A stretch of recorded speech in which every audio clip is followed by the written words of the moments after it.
Hi all, welcome to the CA classroom. In today's video, we'll be discussing about the Companies Act 2013 for CA foundation level only. We'll be revising these concepts as quickly as possible. Now, first understand the Companies Act 2013 is very huge. It has totally 470 sections. It has around 29 chapters and 7 schedules. However, at CA foundation level, you will be studying only the basics, bare minimum basics. You will hardly be studying 10 to 15 sections, not even one chapter in whole, and you will not be studying about any schedule, because at CA inter level you have Companies Act for around 60 marks, and even for CA final level you have the other part of Companies Act. So here we will only learn the basics. First, you need to understand what are the features of a company. Features of a company, most of you have already studied this. Now let us quickly summarize what are the features. First feature of a company is called separate legal entity. Let me give you a small example to understand this concept. Let's say there is X Limited, and X Limited, the shareholders of X Limited are two people. Let's say X and Y. Husband and wife, they have started a company called X Limited. Let's say it's a private limited company. Now let's say this company is buying and selling mobile phones. They are buying mobiles and they are selling mobiles. So their stock in trade, their stock will be mobiles. So what they have done, the company what it has done, in its balance sheet it has inventory of mobiles, on which we take stock insurance for all the inventory. So they have taken inventory insurance not in the name of company but in the name of Y, who is one of the shareholders of the company, one of the members of the company. Insurance was taken in the name of the member. What happened a week later? There was an accident or there was a fire and the entire inventory got damaged. The insurance company said the inventory belongs to X Limited. Insurance was supposed to be taken in the name of X Limited, but it was taken in the name of shareholder. Shareholder is the owner of the company, but he is not the company.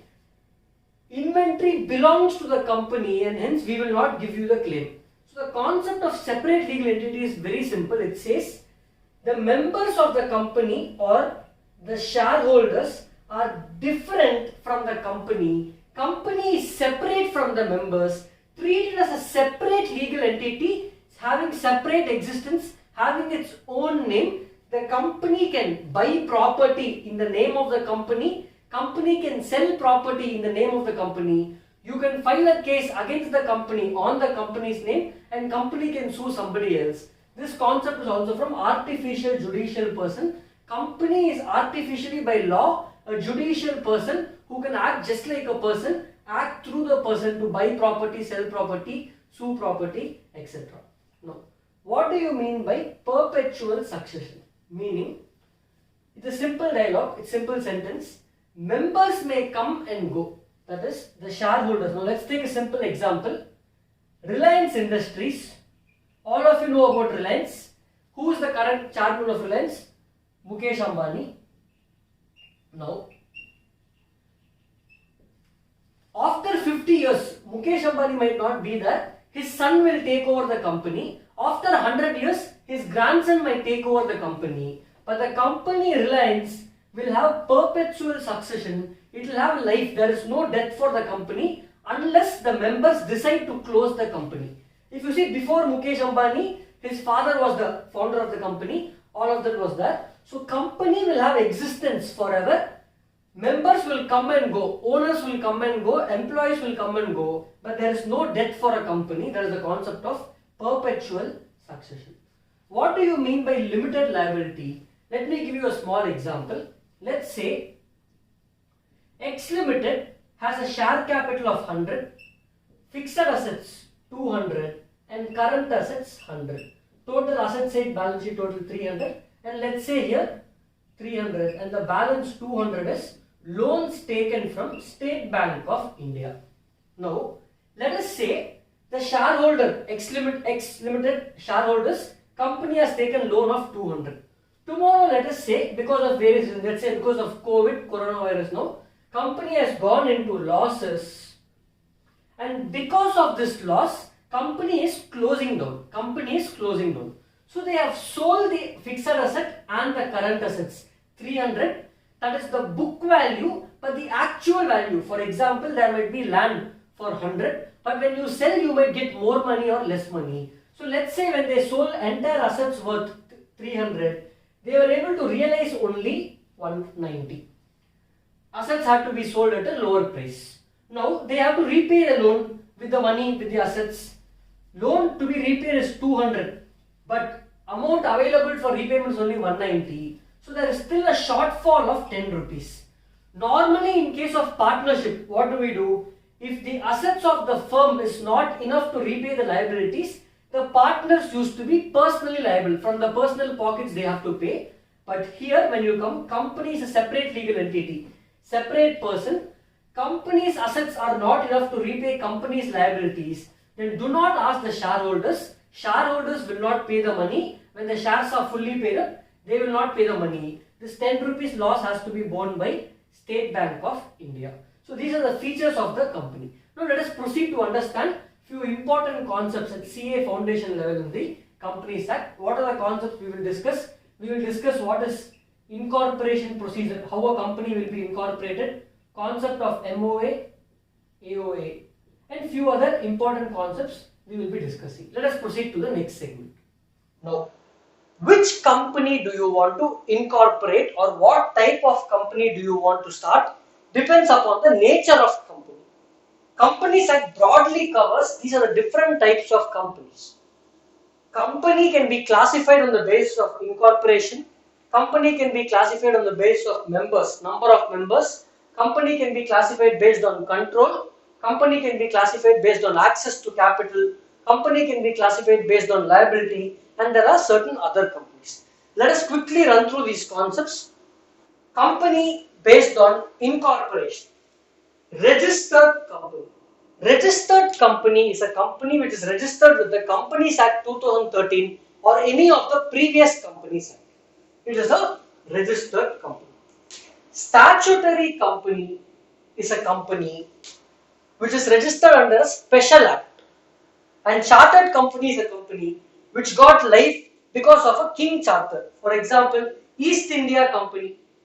East India Company, in British rule there were many companies which got life through charters. They are called charter companies. They are currently non-existent. Each of these companies, each of these clauses have a separate definition for it in the Companies Act. However, it is not relevant for you at CA intermediate level. So we will focus only on the concept for each of the type of company. Now let us quickly knock off few concepts which are really easy. Classification of company on the basis of access to capital can be listed or unlisted. Listed company means a company where the company's securities are listed with a recognized stock exchange. In India, recognized stock exchanges are BSE and NSE. We do have other stock exchanges, Madras Stock Exchange, etc. But what is recognized is only BSE and NSE. Any company whose securities are listed on the stock exchange is called listed company. Securities can be both equity shares, preference shares, or debentures. Companies can also list their debentures. That company will be called a debt listed company. Unlisted company is a company which is not a listed company. So we are done with listed company concept, done with unlisted company concept. Now let us proceed to the other companies. Now let us quickly complete classification of companies based on liability. First is companies limited by shares. You would have seen most of the companies, 10 lakh shares of 10 each, 8 paid up. So classifying a company based on liability limited by shares is, as a shareholder, how much you have to pay is only balance 2 rupees per share. Assume the company goes into insolvency or bankruptcy, where they do not have enough assets to settle all the liabilities. How much you will have to contribute is only unpaid amount on the shares. Assume the share is 10 rupees fully paid up. Then when the company goes into liquidation, if it is fully paid up share, as a shareholder you have no liability. Next, let's see company limited by guarantee. Guarantee company means the shareholder gives a guarantee to the company, or the member gives a guarantee to the company saying when the company goes into liquidation, he will pay rupees 1 or rupees 2, etc.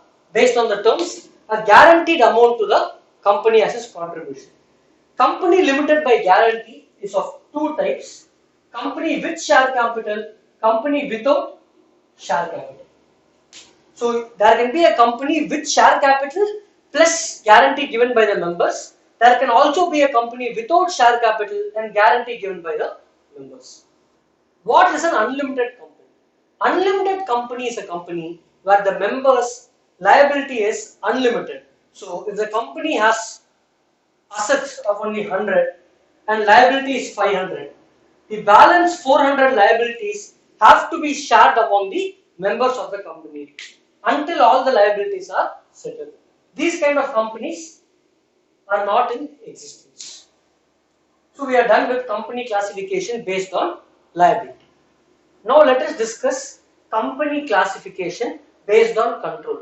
Based on control, company can be classified into holding and subsidiary company or an associate company. What is a holding and subsidiary company? Let's say there is a company A which controls or which has 60% of the equity share capital of B. The definition says where a company controls or has more than 50% of the nominal share capital of another company, A becomes the holding company and B becomes the subsidiary company. So anything more than 50% of the nominal share capital. This is the first definition. What does the second part of the definition say? Where a company controls the composition of board of directors of another company. Where a company controls the composition of board of directors of another company, this company becomes holding company, the later company B here becomes the subsidiary company. What do you mean by controlling the composition of board of directors? Meaning this company has the power to appoint or remove any member on the board. Next,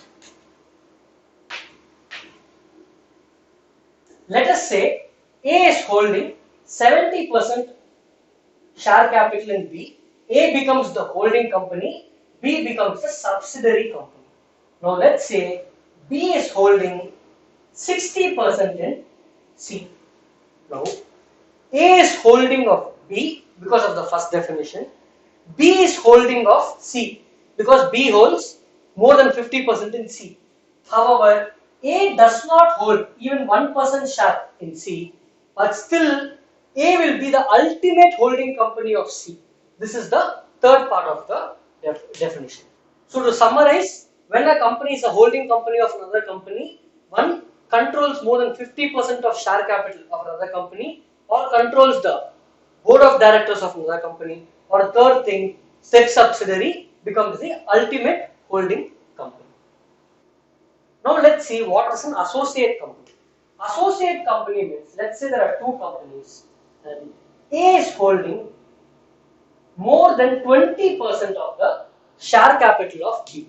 The definition says a company becomes associate company for another company if this company has significant influence over the other company.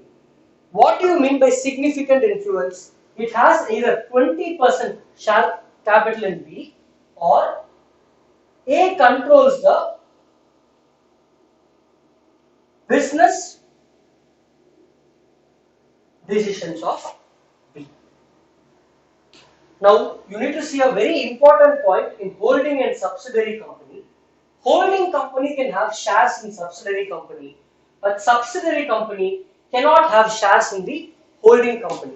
If such shares were held by the subsidiary company and holding company before it became subsidiary of this company, then those shares can be valid. After it becomes holding company, the subsidiary company, if it purchases any new shares in the holding company, such a transaction will be Y. Now let us see how companies are classified based on number of members. One person company is a big concept which we will deal with separately. Let us complete private limited company, public limited company and small company. The Act defines public company as a company which is not a private company. Let us see what a private company is. Now let us quickly revise the concepts of private company. Private company is a company where minimum number of members is 2, maximum is 200. There is restriction and transferability of shares. You can transfer shares only within the members and outside transferability is restricted. Raising capital, you cannot raise capital from the public. So what is important here is, how do I compute the limit of 200? To count 200 members, what is included, what is not included? 1. In case of joint members where husband and wife together own a share, you will only count it as 1. Second, any employees of the company who have received shares from the company, those count will not be included for the purpose of the count of 200. 3. Any ex-employees of the company who received shares during the course of their employment and still continue to be shareholders after termination of employment, even those members will not be counted for the purpose of 200. It is important to note the maximum number of members in a private company should not exceed 200.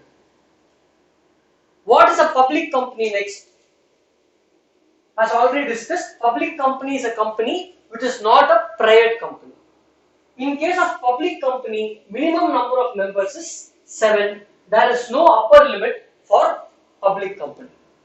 One more important point to note in a private company is there is no minimum paid up share capital requirement to incorporate the company.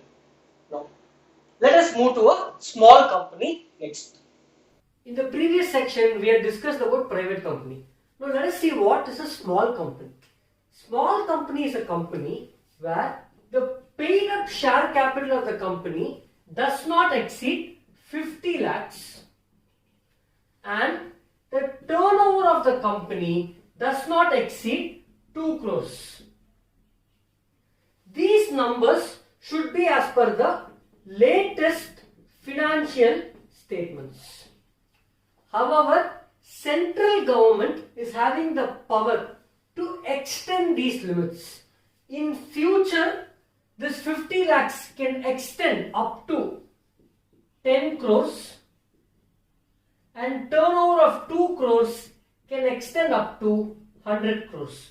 So in short, small company is a company where the paid up share capital does not exceed 50 lakhs or such other amount which can be prescribed by the central government, not more than 10 crores, or a turnover which does not exceed 2 crores or such other amount which the central government may specify in the future which does not exceed 100 crores. Why do we have the concept of small company? If you look at the unorganized sector,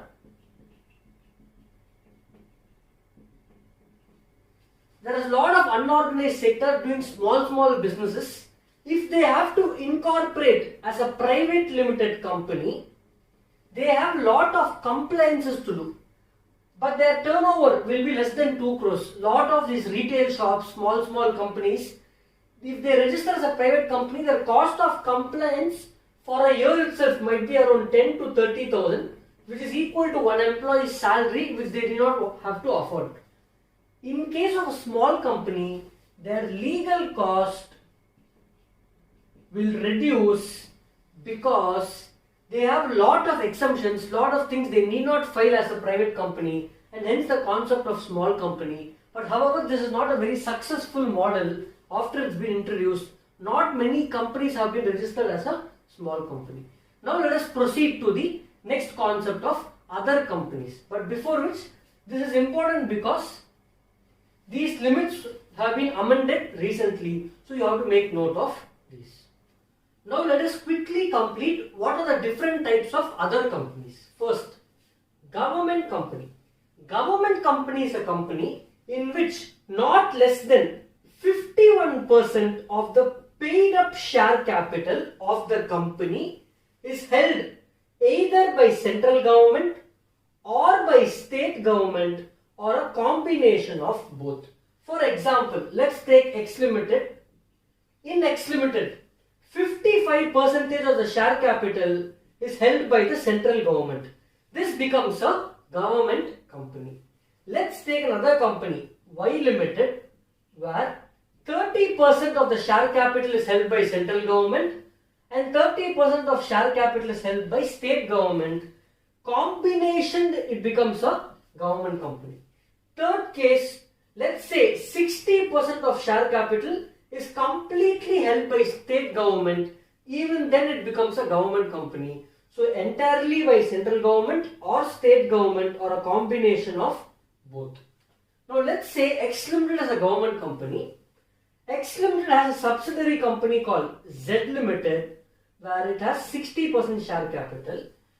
But in Z Limited, central government or state government is not holding any share. Will Z Limited be a government company? Yes.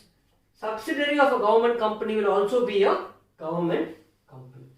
Coming to foreign company. Foreign company is a company which has a place of business in India.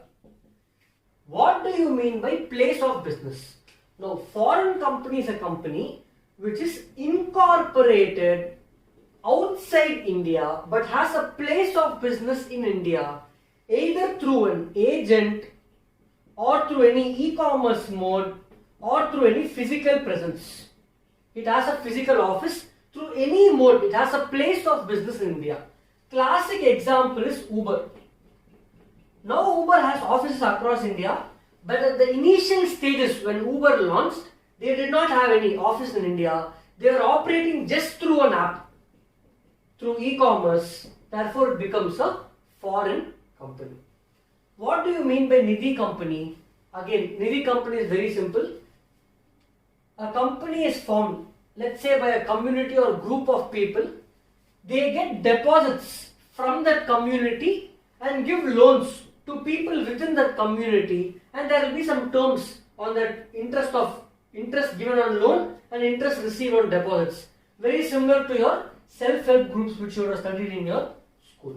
So again, Nidhi company is a foundation part syllabus. Interest not much it is tested. Public financial institutions. What do you mean by public financial institutions? Public financial institution is a company which is incorporated by a special act. Incorporated by a special act. Example, LIC, Life Insurance Corporation, incorporated under a special act which is passed by the parliament, or any company in which not less than 51% of the paid up share capital is held by central government or state government or combination of both. Lastly, we have Section 8 company and dormant company. Let us discuss Section 8 company in the next section. Let us see what is a dormant company. Now, you know, for example, to develop a patent, it might take 5 years, 7 years, 10 years. During this process, you will want to register the patent in a company's name. But there will not be any significant accounting transaction. So, dormant company is a company which is incorporated mainly for the purpose of holding any asset or an intellectual property, but it does not have any significant accounting transactions. That is called a dormant company.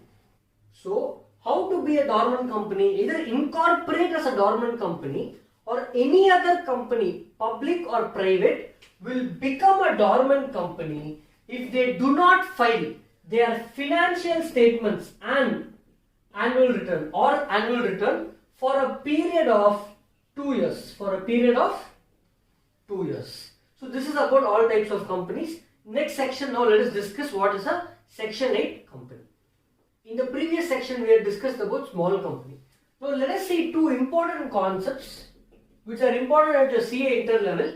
Section 8 company and one person company. What is a Section 8 company? Now, many a times you would have seen people asking for charity, help the poor people, help street dogs, help people for education. All these organizations are called Section 8 companies. All those companies which are incorporated for the purpose of any charitable purposes, education, to promote art, to promote sports, for any religious purpose, etc., is called a Section 8 company. Now, Section 8 company has a lot of benefits and privileges. For example, a Section 8 company need not use the word private limited or public limited behind its name. It can use words like club, chambers, etc. But to use these words and have these benefits, it should obtain a license. It should obtain a special license from the central government to operate for these charitable purposes. The main motto of all these companies is to promote all these areas and not earn profit or have little profit. How will they get money for operating? Mainly they will get money from donations from anonymous people or sometimes from known people. Now, this company need not have any minimum paid up share capital. They will give a license only if you promote all these areas or any one of these areas. Let's say I started a Section 8 company for the purpose of providing education to poor kids. In the future, if I change my object, if I start providing education by charging heavy fees, and if the central government comes to know about this, that I am trying to earn profits using the Section 8 company, then the license given to me will be revoked. What will happen when license is revoked? License revoked means license cancelled. You will no more be a Section 8 company. You have to start using the words private limited or limited behind your name. Also, whenever license is revoked, central government will order the company either to amalgamate either with some other Section 8 company to ensure that these activities are continued, or they will also order for winding up of the company. Some other benefits for Section 8 companies, usually for a normal private or public limited company, AGM general meeting notice is 21 days, but here 14 days notice is enough. There is no requirement of minimum number of directors or minimum number of independent directors. Usually partnership firm cannot be a member in a company, but in case of a Section 8 company, partnership firm can be member of a Section 8 company. Also, the object, purpose of the company will be given in the MOA. Therefore, you cannot change your MOA clauses or AOA clauses, memorandum and article clauses, without the prior approval of the central government.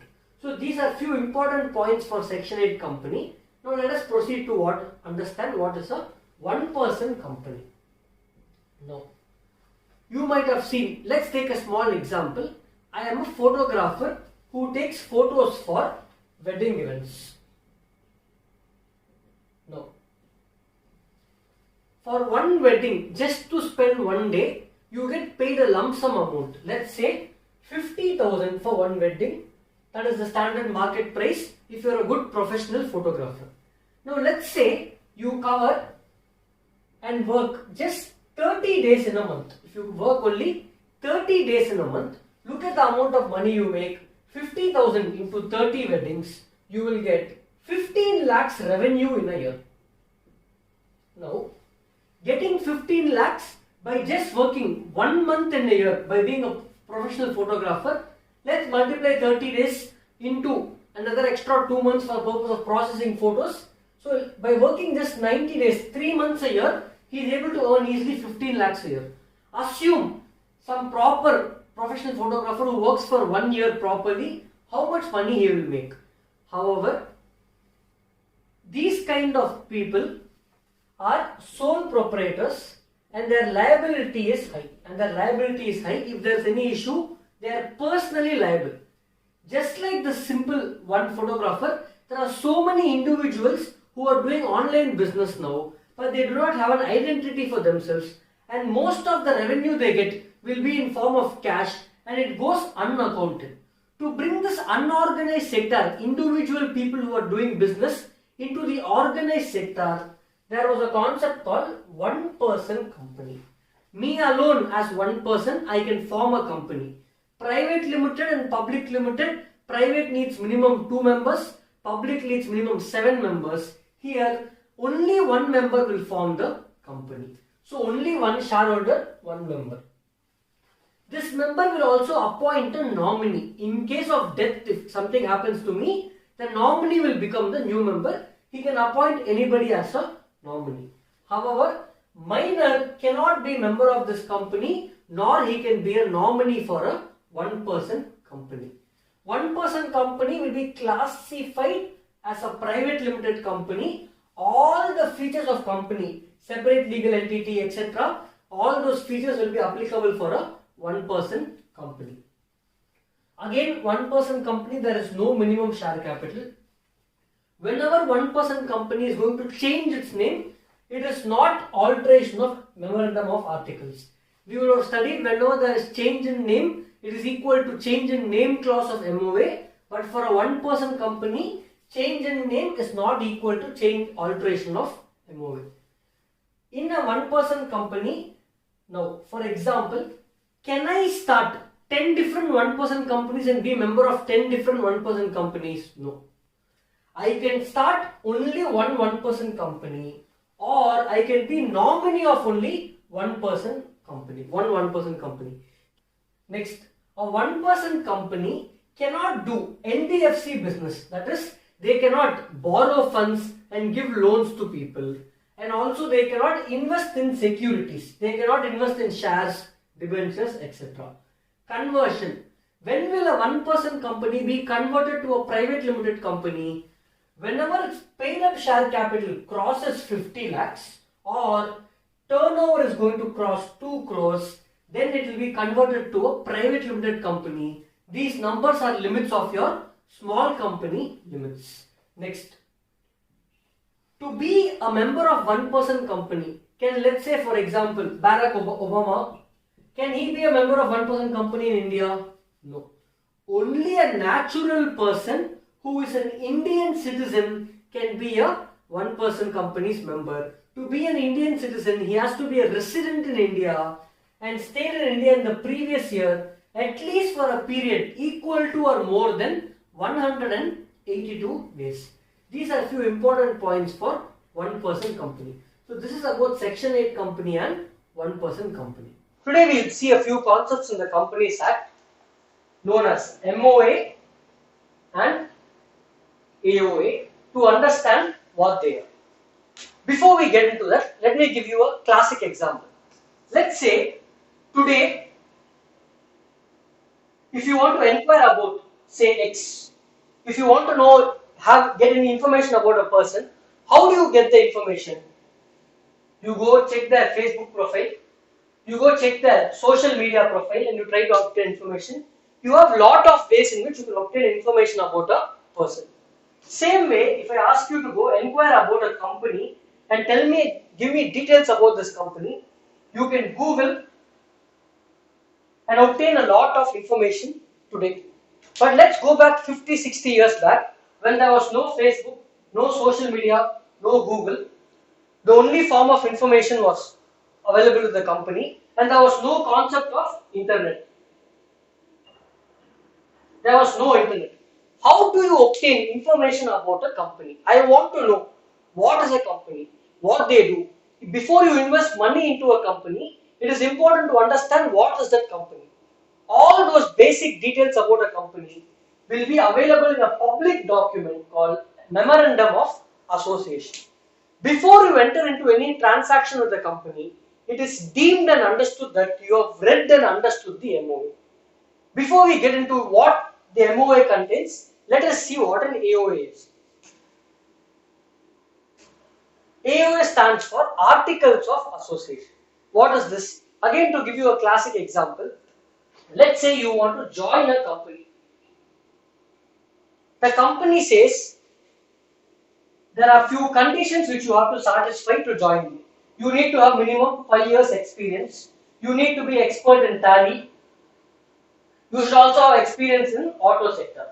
These are few conditions specific to each company. So to join each company, each role has some rules which the candidate has to satisfy. Every company will also have its internal management rules which company has to follow. Remember, company is an artificial judicial person, separate legal entity. Now, company cannot think on its own. Somebody has to set some guidelines first for the members of the company, employees, everybody to follow. So, articles are basically rules within a company which the company has to follow. So in the previous section, we have discussed briefly what an MOA is. It is to understand what a company is, what are its powers, where is it located, what does it mean. So the MOA has 6 clauses. First is the name clause. The name clause says what is the name of the company. A private limited company has to use the word private.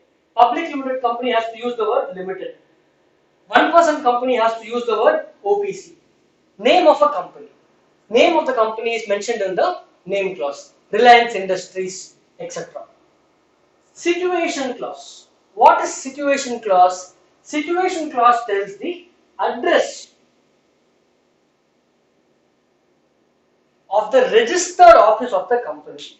In which state is the head office? To be precise, head office or corporate office. It is known as registered office of the company is located. You need to register with the ROC of every state. In India, every state has one ROC except 2 states, Tamil Nadu and Maharashtra. Since business in these states is heavy, Tamil Nadu has 2 ROC offices, one in Chennai and one in Coimbatore. Maharashtra also has 2, one in Mumbai and one in Pune. However, the northeast states, northeastern, all the 7 states put together, since business over there is less, has only one place to register your office. It is in Shillong. Now, moving to the object clause. What is the object clause? Object clause talks about what is the purpose of the company. What is the purpose for the life of the company? Now, let's say Indigo Airlines, the object of Indigo is to have aircrafts to help air travel. So main object of Indigo is air travel. Can they do any other business? Can Indigo get into restaurant business tomorrow? Can they start their own restaurants in cities? They can do it only if the object clause says the company has power. Basically, object clause gives power to a company to do any transaction. A company cannot do any business which is not mentioned in the object clause. Any such activity is void. Next, let us look at the liability clause. Liability clause talks about what is the liability of the members. We already discussed company can be classified based on limited by shares, limited by guarantee, unlimited company. In case of an unlimited company, liability clause will say liability of members is unlimited. Capital clause says what is the authorized share capital of the company.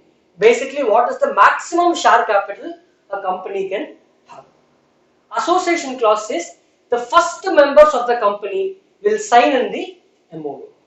So this is a brief introduction to MOA and its clauses. In the previous section, we have discussed what an AOA is. AOA is Articles of Association. Basically, the rules, internal rules which the company has to follow. These rules can be of 2 types. Any clause in the Articles of Association can be altered just by passing a special resolution in the general meeting of the company. Companies Act 2013 has also introduced a new concept called entrenchment provision. What do you mean by entrenchment provision? It says these clauses are much more stricter in nature to change. If you want to alter the entrenchment provision, special resolution is not required. You need to pass some more stricter resolutions which will change case to case based on the company. Example, the promoter of the company, who is now the director, can say, to remove the director, you need to pass a unanimous resolution. This is one example of an entrenchment provision. Entrenchment provision will be included in AOA at the time of formation of company, or at a later time. If you want to alter the entrenchment provision or include a new entrenchment provision, you require a unanimous resolution from the members of the company. So this is the brief introduction to MOA and AOA. Let's discuss how a company is incorporated and all the various relevant provisions which are necessary to understand the incorporation procedure. First, let me give you an overall understanding. Who incorporates a company? For example, for Flipkart, who incorporated the company? Sachin Bansal and Bini Bansal. For Apple, who incorporated the company? Steve Jobs. So, promoter is somebody who had the idea to start a company and he wanted to form a company. So, Companies Act defines promoter using the following definition. Promoter is a person whose name is mentioned in the prospectus of a company or the annual return which the company is filing. So, promoter is somebody whose name is mentioned in prospectus or annual return, or he is able to control the company either directly or indirectly. So, has the ability to control the company directly or indirectly. Who controls the company directly? Shareholder. So, promoter can become shareholder in the future. Indirect control is with the director. So, he can become director of the company also. Also, third part of the definition says, promoter is a person who has the ability to control the composition of the board of directors of a company. Meaning, he has the power to appoint new directors, remove some directors. For example, in Infosys company, Narayana Murthy will always have the power to remove any director or appoint a new director. He is a promoter of the Infosys company. So once you are a promoter, once you decide to start a company, there are a few things you have to do. First, you have to obtain a digital signature certificate, DSC, digital signature certificate. Next, you also have to obtain something called DIN, Director Identification Number. Obtain these two. Then you have to draft your memorandum of association and articles of association. You will draft your MOA and you will also draft your articles of association. Once all these four aspects are ready, you will check as per section 3 whether you have minimum number of members for your company. What is minimum number of members? If you want to incorporate private limited company, you need to have minimum 2. Public limited company, you need to have minimum 7 members. And if you want to incorporate a 1-person company, you need to have minimum 1 member. So once this part is done, next you will file a form. Form number INC 32. It is called Incorporation 32 form. Short form for it is called SPICE form. You will file a SPICE form. Where will I file? With the registrar. I will file this with the registrar in the same jurisdiction where the registered office is situated. Let's say my company's registered office is in Chennai. Then I will file this form in the registrar of Chennai.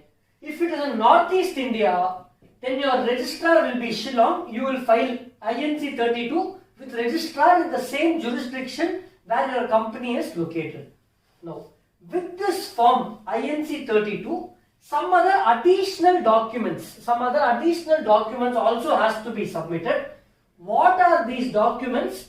We will see in the next section. So remember, promoter, once the first step is done, check if you have minimum number of members, file form INC 32 with some additional documents as attachments, which we will see later.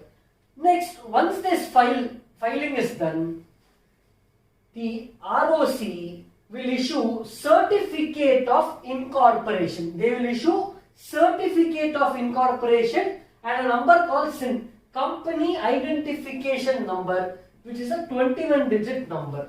Once the certificate of incorporation is issued, company is born. The minute certificate of incorporation is issued, section 9, which talks about effect of registration. Effect of registration, meaning once company is registered, what happens? What are the powers? Company can sue, company can be sued, company can hold assets, company can sell assets, company will have liabilities, all those things will come into effect.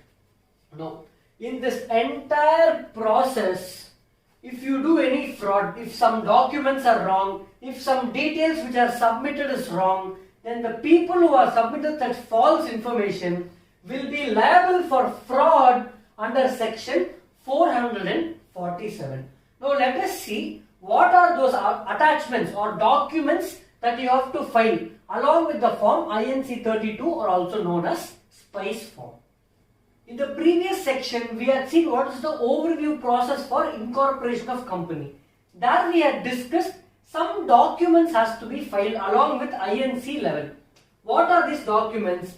Memorandum of Association and Articles of Association should be filed. It should be signed by the subscribers of MOA. We saw subscription clause in MOA. All the subscribers should sign this declaration. Next, a declaration should be made by persons engaged in formation of the company. Who are these people? One advocate should sign, or CA, CS or CWA. So advocate and either a CA, CS or CWA. Next, person mentioned in MOA or AOA.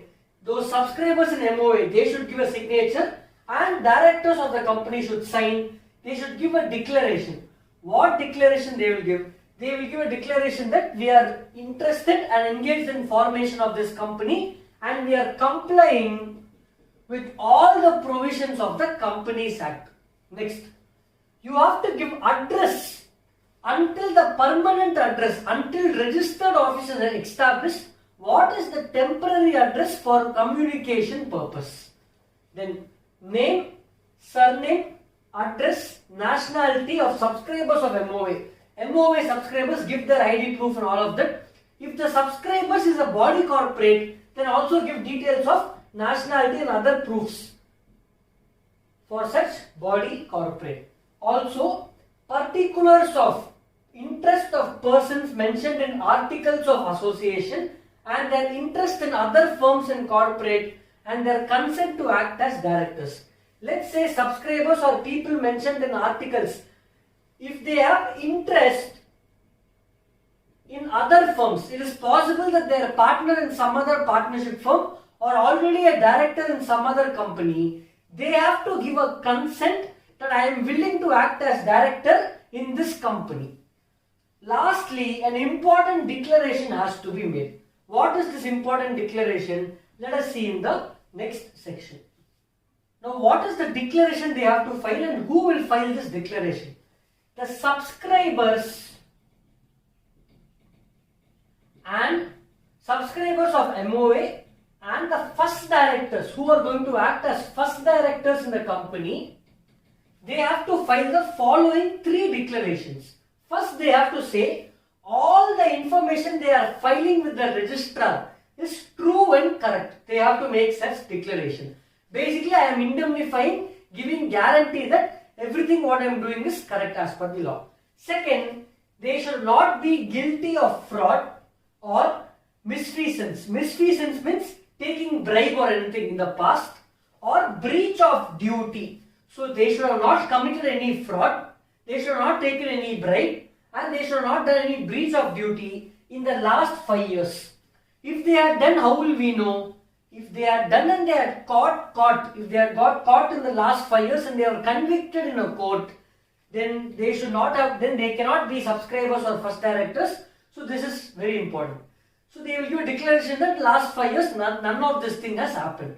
Last declaration is they were not convicted. That means court has not awarded any offence in relation to promotion of a company, formation of a company, or management of a company. For example, Satyam case.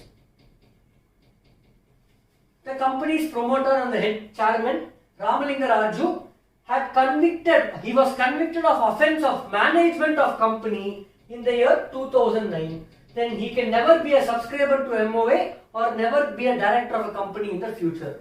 Therefore, you should not be convicted of any offence relating to promotion or management or formation of a company in the past.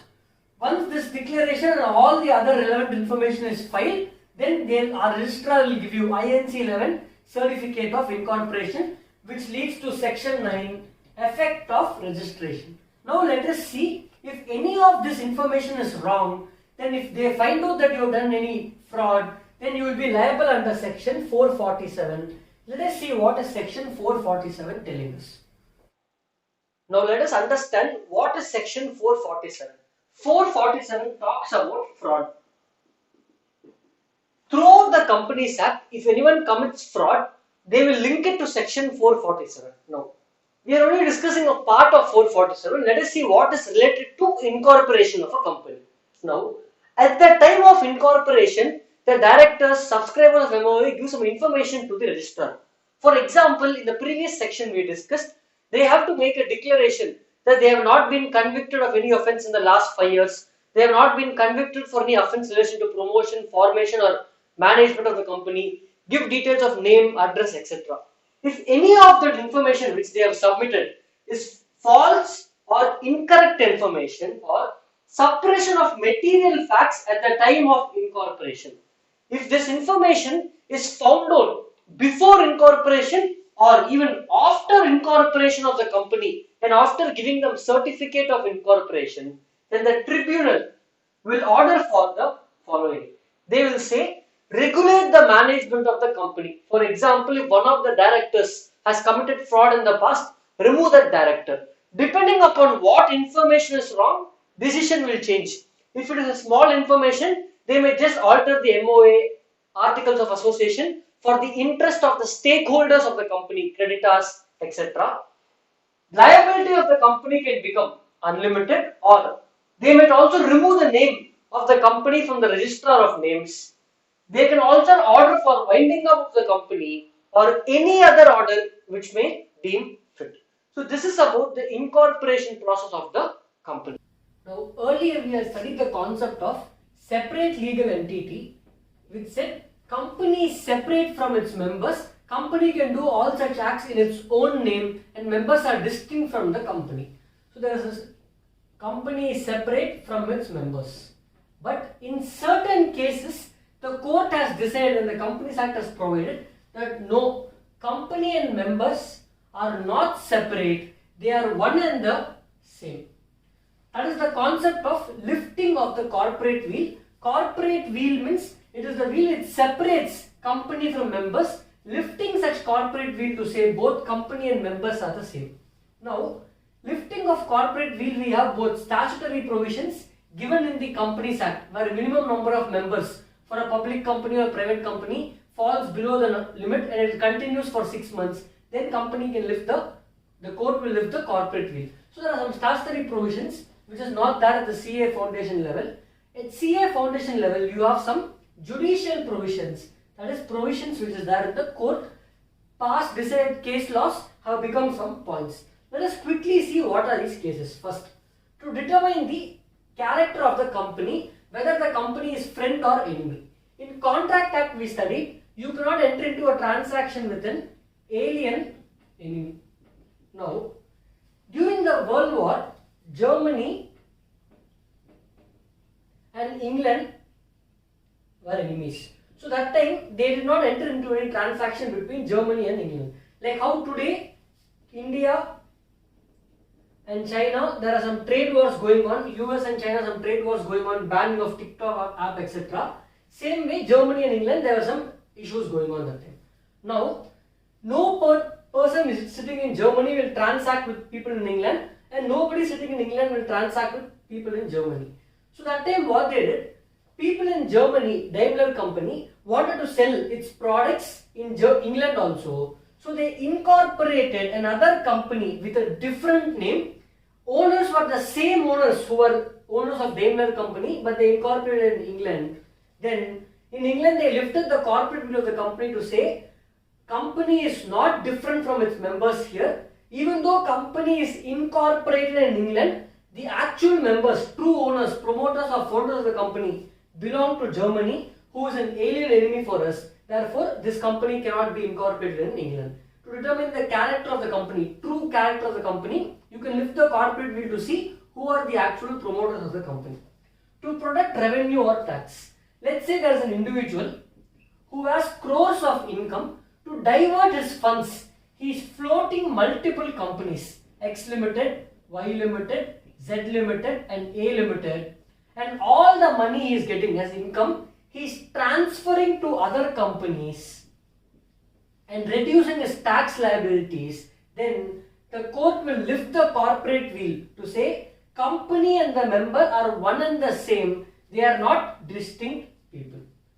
To avoid any legal obligation, for example, the Payment of Bonus Act says every employee, some employees should receive bonus as a percentage of the net profit. So compute the net profit, on that net profit apply a percentage and bonus will be paid to employees. So what the company did, to reduce the bonus, they did not want to give bonus to employees. So to reduce the bonus, they had to reduce the net profit. For this purpose, they incorporate another company. Let's say they are incorporating another company to transfer funds from this company to that company to reduce the net profit so that bonus paid will be reduced. So to avoid any legal obligation, any payment which you have to pay, to avoid this legal obligations, if you are incorporating other companies, just as a book company, shelf company, without any much actual transactions, then I can lift the corporate view to say both the companies are same. For example, today we have CSR, corporate social responsibility, mandatory for some companies. If companies are incorporating mere sham companies, shelf companies, just to divert the funds, then the court can lift the corporate wheel to say both are one and the same. Members and companies are one and the same. Formation of a subsidiary company to act as an agent. Now let's say you apply to government to obtain a license to do a particular business. Let's say you are manufacturing steel, you want to obtain license. You did not get the license because there were many deviations. Now what you did, you promoted or incorporated another subsidiary company just to obtain license in the name of subsidiary company, so that you can get that license and start selling your products through the subsidiary company. Then formation of subsidiary company to act as your agent will not be allowed. They will lift the corporate wheel of the subsidiary company and say both the companies are one and the same. Last one, company formed for fraud purpose. Now we saw the concept of separate legal entity. Let's say what I am doing, I am incorporating a company with genuine reasons, taking bank loan of 10 lakhs. In the name of the company, I am taking bank loan of 10 lakhs. Tomorrow what I am doing, I am taking this 10 lakhs away into my personal pocket, showing the company has loss for the next 2 years, there is heavy loss, creating a book loss and saying company is not having money to repay the money to the bank. Let's say I have taken 10 lakhs from State Bank of India, I am telling I don't have money to repay. The State Bank of India can only sue the company. Company will have zero assets. I am creating or forming a company with the intention of defrauding my creditors, defrauding my bankers, taking loan from them, not repaying, asking them to sue the company. You cannot ask me. If your intention was to cheat and do any fraudulent purpose, then the court will lift the corporate wheel and say both the company and the members are one and the same. So in all these cases, when they say company and members are one and the same, you cannot take defense under a separate legal entity. Now you have to pay the money in the respective cases. This is the concept of lifting of corporate wheel.